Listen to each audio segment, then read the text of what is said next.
कैसे दोस्त, आप सभी को हमारे YouTube चैनल पर स्वागत है। जैसा कि आप सभी को पता है कि इस चैनल पर हम लोग 10th क्लास से रिलेटेड ही हम क्लास के वीडियो बनाते हैं। तो आपसे से आशा करें कि आप भी अगर आप 10th क्लास के एग्ज़ाम 2023 में देने वाले हैं तो आप हमारे वीडियो को ज़रूर देखिएगा। तो चलिए समझते हैं। यानी कि पिछले वीडियो में मैंने आप सभी को बता दिया था पदार्थ के बारे में। पदार्थ में मैंने आप सभी को बता दिया था कि पदार्थ किसे कहते हैं और पदार्थ के कितने प्रकार होते हैं, पदार्थ को कितने भागों में बांटा गया है, इसके बारे में पिछले वीडियो में हमने आप सभी को बता दिया था। और ये भी बता दिया था कि पदार्थ को बताने के बाद उसमें बताया था कि फिर परमाणु किसे कहते हैं, यानी परमाणु को कितने भागों में बांटा गया है।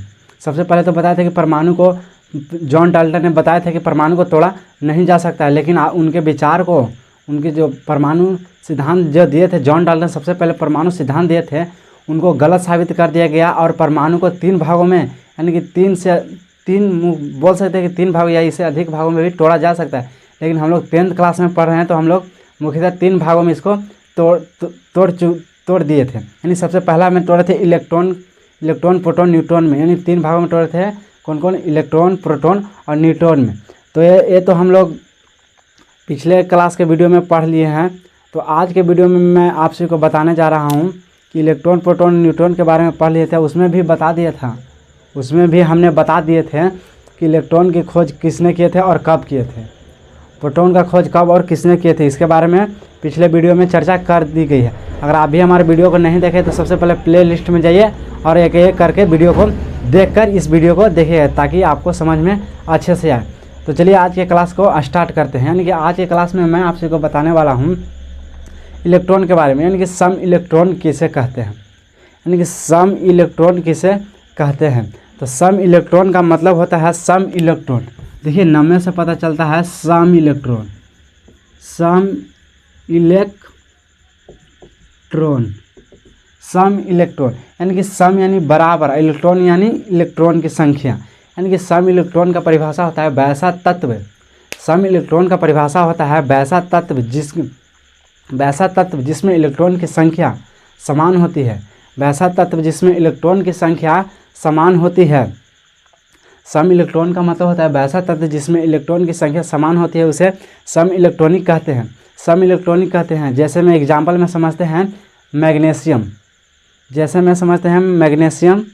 एल्युमिनियम, जैसे में एग्जाम्पल में हो जाएगा मैग्नीशियम और एल्युमिनियम। तो इसका डिफिनेशन समझे, यानी कि सम इलेक्ट्रॉनिक किसे कहते हैं। आपसे इससे पूछ दिया जाएगा कि बताइए सम इलेक्ट्रॉनिक किसे कहते हैं। तो वैसा तत्व जिसमें इलेक्ट्रॉन की संख्या समान होती है, वैसा तत्व जिसमें इलेक्ट्रॉन की संख्या समान होती है सम इलेक्ट्रॉनिक कहलाता है। जैसे मैग्नीशियम Mg12 यानी 12 होता है तो इस पर +2 कर देंगे।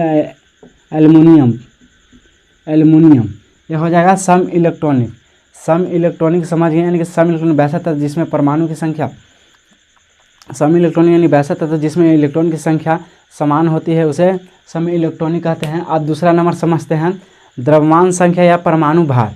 द्रव्यमान संख्या या परमाणु भार, तो नाभिक में उपस्थित। दूसरा नंबर हम लोग समझते हैं द्रव्यमान संख्या, द्रव्यमान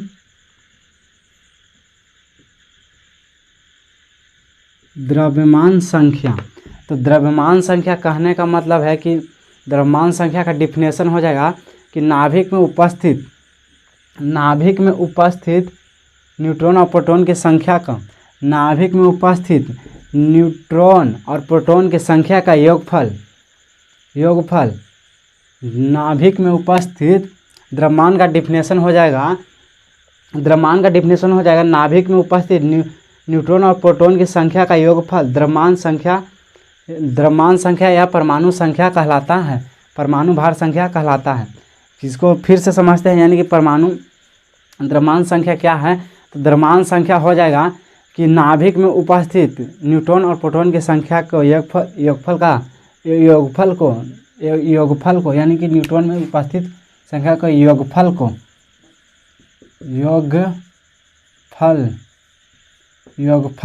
द्रव्यमान संख्या कहते हैं। द्रव्यमान संख्या बराबर होता है, द्रव्यमान संख्या को A से सूचित किया जाता है। द्रव्यमान संख्या को हम लोग A से सूचित करते हैं। अगर हमको द्रव्यमान संख्या किसी इलेक्ट्रॉन का द्रव्यमान निकालना है तो इसका फार्मूला हो जाएगा ए बराबर एन प्लस पी, ए बराबर हो जाएगा एन प्लस पी, या ए बराबर हो जाएगा हम लोग यहाँ एन प्लस पी या जेड हो जाएगा। यानी कि आज के वीडियो में मैंने आप सभी को बताया, पहला बताया सम इलेक्ट्रॉनिक के बारे में, दूसरा बताया द्रव्यमान संख्या के बारे में या परमाणु भार के बारे में। अब तीसरा समझते हैं, अब तीसरा नंबर पॉइंट समझते हैं समभारिक के बारे में। यानी कि समभारिक, तो समभारिक का मतलब होता है सम यानी समान, और भार मतलब भारिक यानी भार, यानी वैसा तत्व जिसमें परमाणु भार समान होता है, समभारिक। तीसरा नंबर चलते हैं समभारिक।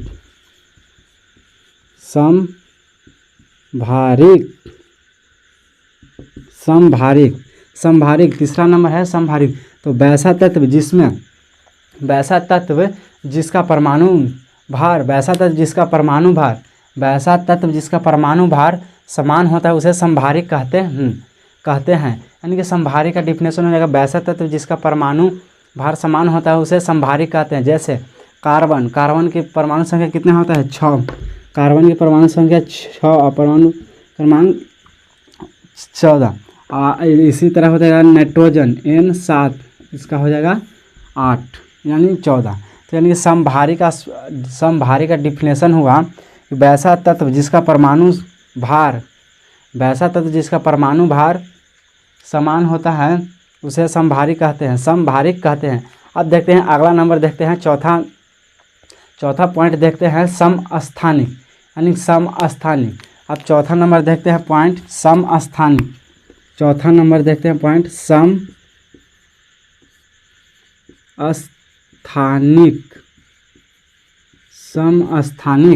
समस्थानिक किसे कहते हैं इसके बारे में चर्चा करेंगे। यानी कि समस्थानिक किसे कहते हैं, तो वैसा तत्व जिसका परमाणु क्रमांक समान होता है। यानी समस्थानिक का मतलब हो जाएगा वैसा तत्व जिसका परमाणु क्रमांक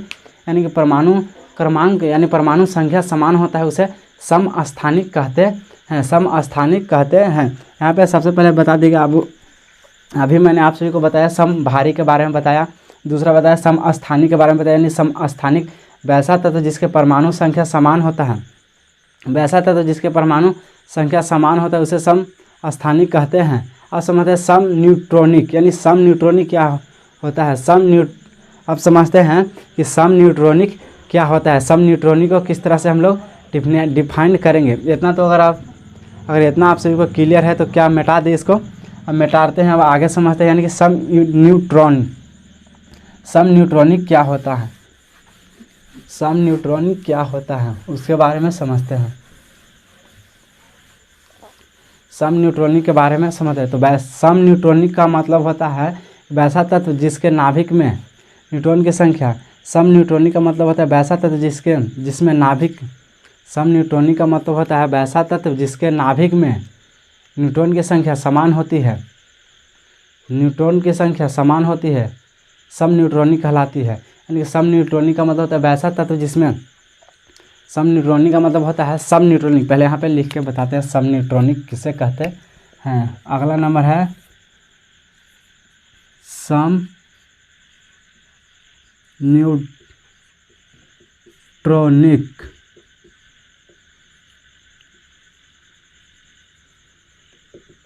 सम न्यूट्रॉनिक किसे कहते हैं, तो सम न्यूट्रॉनिक वैसा तत्व जिसके नाभिक में, सम न्यूट्रॉनिक का मतलब है वैसा तत्व जिसके नाभिक में न्यूट्रॉन की संख्या, यानी कि जिसके नाभिक में न्यूट्रॉन की संख्या समान होती है उसे सम न्यूट्रॉनिक कहते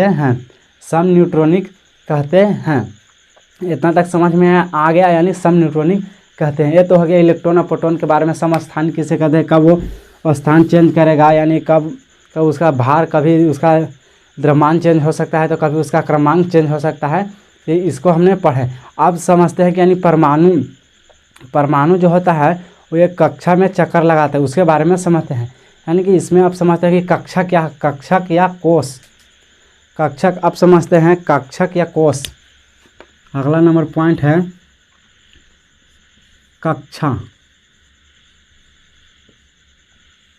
कक्षक या कोश।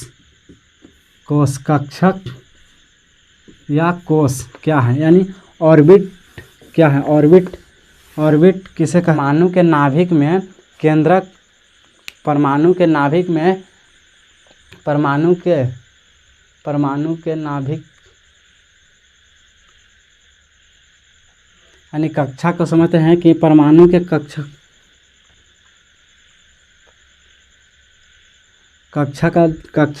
तो यहाँ से कक्षा का डिफिनेशन समझते हैं, यानी कि कक्षा के डिफिनेशन परमाणु के केंद्रक में के बारे में, यानी कक्षा को कोश या ऑर्बिट भी इंग्लिश में ऑर्बिट भी कहते हैं। तो यहाँ पे समझते हैं कक्षा क्या होता है, यानी कक्षा परमाणु के केंद्रक में नाभिक होता है, परमाणु के केंद्रक में नाभिक होता है जिसके बाहर इलेक्ट्रॉन चक्कर लगाते रहते हैं। यानी परमाणु के केंद्र में जो हमारा परमाणु होता है उसके केंद्र में नाभिक होता है, जो परमाणु है उसके केंद्र में नाभिक होता है। इस तरह से परमाणु चक्कर लगाते रहता है, तो इसके नाभिक में एक केंद्रक होता है, इसके नाभिक में एक केंद्रक होता है जिसके बाहर इलेक्ट्रॉन चक्कर लगाते हैं, जिसके बाहर कौन चक्कर लगाते हैं, इलेक्ट्रॉन चक्कर लगाते रहते हैं। और जिस वृत्तीय पथ पर इलेक्ट्रॉन चक्कर लगाते हैं, यानी कि जिस वृत्तीय पथ पर इलेक्ट्रॉन चक्कर लगाते हैं उसे उस पथ का कक्षक कहते हैं, उसे उस पथ का कक्षक कहते हैं। क्या आपको डिफिनेशन समझ में आया, यानी कक्षक किसे कहते हैं? तो कक्षा का डिफिनेशन हो जाएगा कि परमाणु के केंद्रक में नाभिक होता है, परमाणु के केंद्रक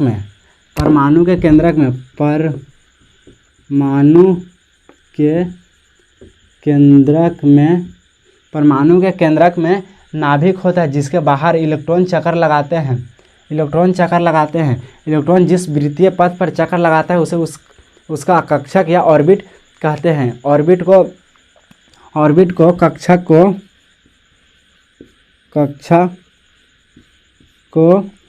को हम लोग KLMN ... से दिखाया जाता है। यानी कक्षा को हम लोग किस तरह से दिखाते हैं? तो कक्षा को हम लोग KLMN से दिखाते हैं, यानी कक्षा को हम लोग KLM से दिखाते हैं। केंद्र का सबसे नज़दीकी कक्षक, यानी कक्षा का सबसे नज़दीकी होता है, के सबसे नज़दीक कक्षा है, नाभिक का सबसे नज़दीक का कक्षा कौन है? के है। अब आगे समझ गए, तो अब समझते हैं कक्षा के अंदर भी एक कक्षा होता है जिसे हम लोग उपकक्षा कहते हैं। जो है हमारे कक्षा, जो अभी आपको हमने डिफिनेशन में बताया कि कक्षा किसे कहते हैं, तो परमाणु के केंद्रक में एक नाभिक होता है जो जिस वृत्तीय पथ पर चक्कर लगाते हैं उसे कक्षा कहते हैं। तो अब समझते हैं कक्षा के बारे में तो समझ लिए, अब समझते हैं उपकक्षक, यानी कि उपकक्षक क्या होता है। तो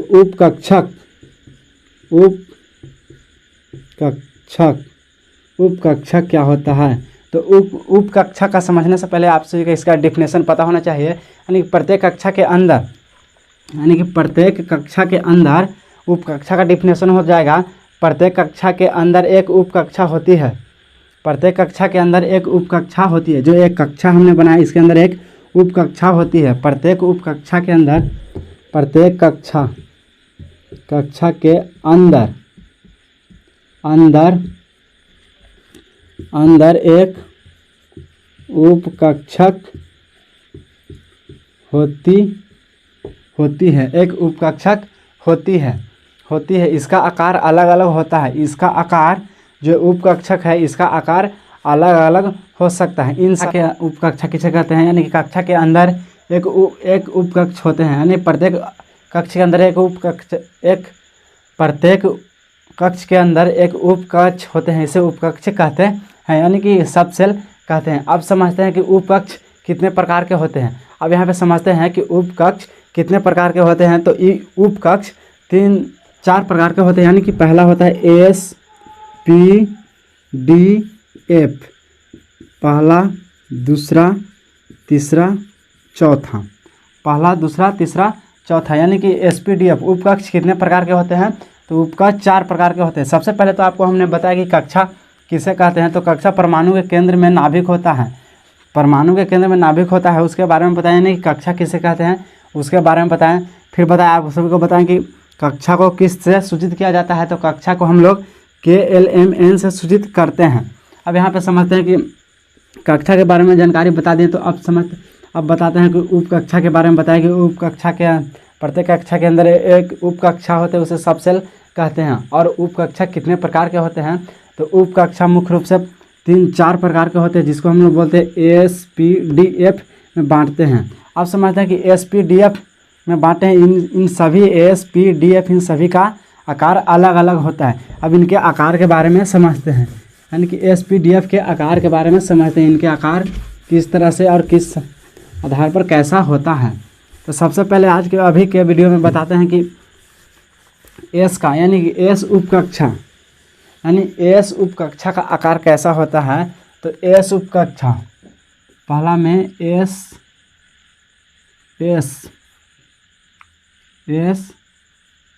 उपकक्षा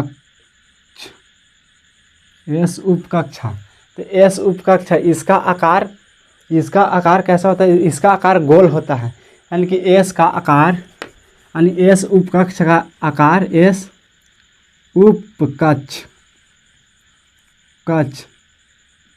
इसका आकार गोल होता है, यानी कि गोल होता है। अब गोल कैसा होता है, इस तरह का गोल, तो इस तरह का गोल नहीं होता है। एस उपकक्षा का आकार किस तरह होता है, तो एस उपकक्षा का आकार गोल होता है, लेकिन इस तरह का गोल नहीं होता है। इसके लिए सबसे पहले हम लोग एक ग्राफ खींचते हैं। एस उपकक्षा के लिए एक ग्राफ खींचते हैं, इसको यहाँ पर मिला देते हैं। ये हो गया हम लोग का एस उपकक्षा का आकार। अगर आपसे इससे पूछ दिया जाए कि बताइए एस उपकक्षा का आकार किस तरह से होता है, तो उसका आकार इस तरह से बनाते हैं। एस उपकक्षा का आकार हमने बता दिया, यानी कि अभी हमको कितने के बताना है, 3 के आओ, यानी कि एस पी। अब अगला आता है पी, दूसरा में है पी उपकक्ष पी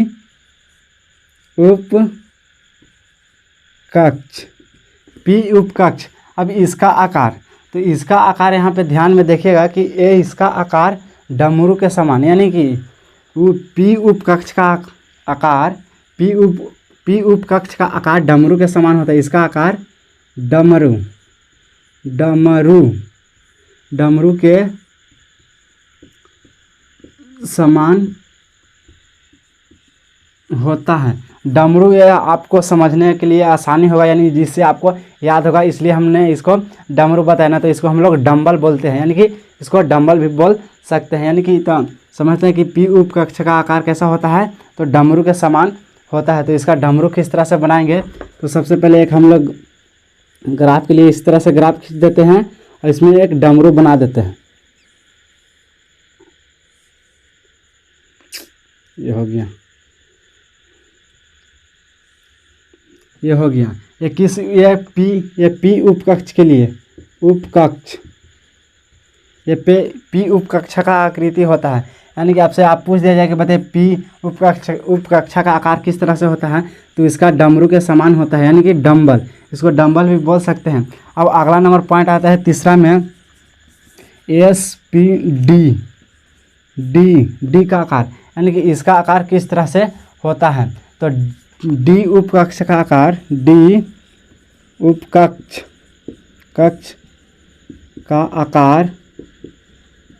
आकार डबल डमरू, यानी डबल डमरू कहने का मतलब है कि डबल डम्बल की तरह होता है। डबल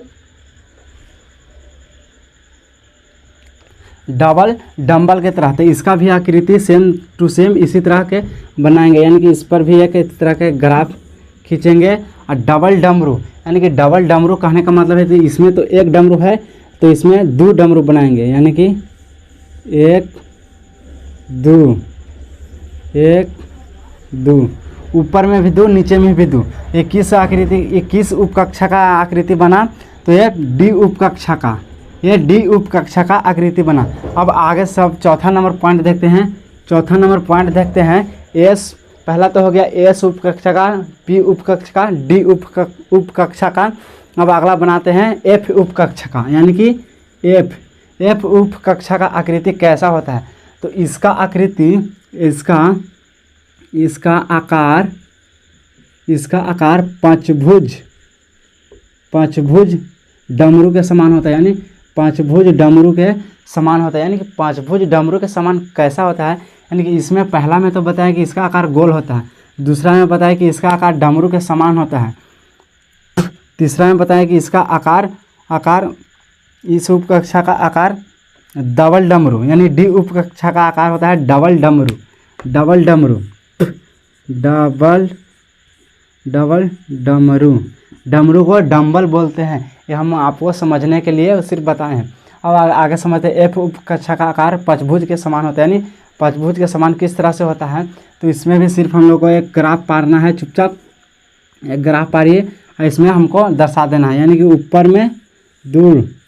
ऊपर में दो डमरू और नीचे में 3, 1 2 3।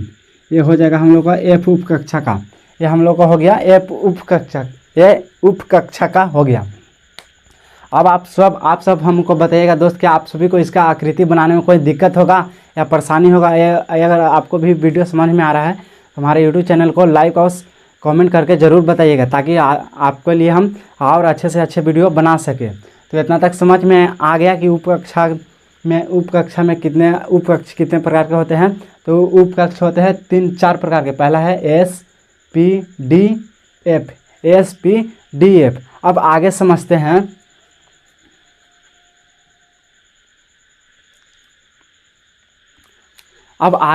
हैं। इतना तो समझ में आ गया कि इसकी आकृति किस तरह से होता है। अब आगे समझते हैं कि एस उपकक्षा में अधिकतम कितने इलेक्ट्रॉन रह सकते हैं। यानी सबसे पहले अब यहाँ पे समझते हैं कक्षक और इलेक्ट्रॉन। यानी यहाँ पे लिखते हैं कक्षक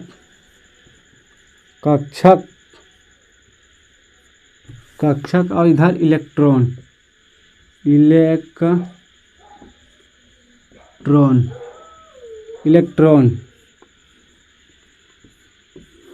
अब यहाँ पे देखिए सबसे पहला नंबर में है एस। इसमें कितने अधिकतम इलेक्ट्रॉन रह सकते हैं, तो एस में 2। एस में कितने इलेक्ट्रॉन रह सकते हैं, 2। अगला नंबर है, दूसरा नंबर एस पी में कितने रह सकते हैं, तो हमको क्या करना है कि सब में 4 बढ़ा के लिखना है। यानी 4 सब में हमको बढ़ा के लिखना है। पहला में लिखे 2 तो अगला में 4 बढ़ा देंगे, अगला में 4 जोड़ देंगे तो कितना हो जाएगा, 4 और 2 6, तो इसमें 6 हो जाएगा। अब अगला आता है, तीसरा नंबर है एस पी डी में कितने उपकक्ष में कितने इलेक्ट्रॉन होते हैं, तो इसमें भी 4 जोड़ देंगे, यानी कि डी में 10, यानी डी में 10 हो जाएगा। और चौथा नंबर है एफ। इसमें इलेक्ट्रॉन की संख्या कितनी हो जाएगी, तो इसमें भी 4 जोड़ देंगे तो कितना हो जाएगा, 10 और 4 14। यानी कि हमको यहाँ पे समझ में आया कि कक्षा कितने, यानी एस उपकक्षा में कितने इलेक्ट्रॉन रह सकते हैं। तो एस में 2 गो रह सकते हैं, पी में तो 6 गो और डी में 10 गो, एफ में 14 गो। यानी ये अधिकतम संख्या रह सकते हैं। इससे कम भी रह सकता है, इसमें कम भी रह सकता है। अब आगे समझते हैं। अगर आपको किसी भी कक्षा में इलेक्ट्रॉन की संख्या निकालना हो तो बोर-ब्यूरी कॉन्सेप्ट से हम लोग उसको किस तरह से निकालते हैं, आइए समझते हैं।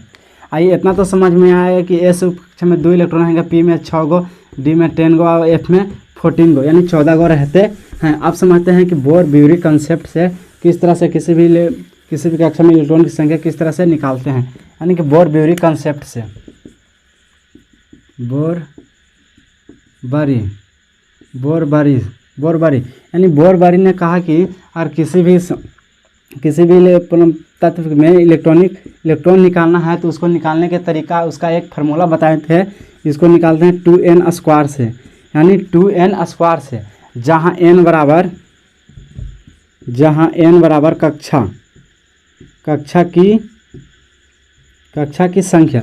जैसे हम आपको बताएं कि बाबू बताइए हमको कक्षा 4 में इलेक्ट्रॉन की संख्या कितनी है, यानी कक्षा 4 में, तो यानी कि कक्षा 4 में इलेक्ट्रॉन की संख्या, तो इलेक्ट्रॉन बराबर फार्मूला अभी बताएं। इलेक्ट्रॉन बराबर अभी आपको फार्मूला बताइए। इलेक्ट्रॉन बराबर फार्मूला होता है 2n स्क्वायर। तो n को हम लोग कितना माने, n को हम पूछते हैं कि बताइए कक्षा 4 में कितने इलेक्ट्रॉन की संख्या होगी, तो 4 में, तो देखिए 2, 4 के पावर 2।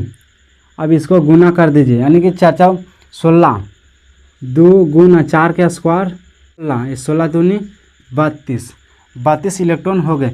इसी तरह से हम लोग बोर-ब्यूरी के कंसेप्ट से इलेक्ट्रॉन की संख्या को निकाल सकते हैं। तो आशा करेंगे कि आपको भी हमारा वीडियो अच्छा लगे। अगर अच्छा लगे तो हमारे यूट्यूब चैनल को लाइक और सब्सक्राइब करके हमारे हौसले को बढ़ाइएगा। तब तक के लिए जय हिंद।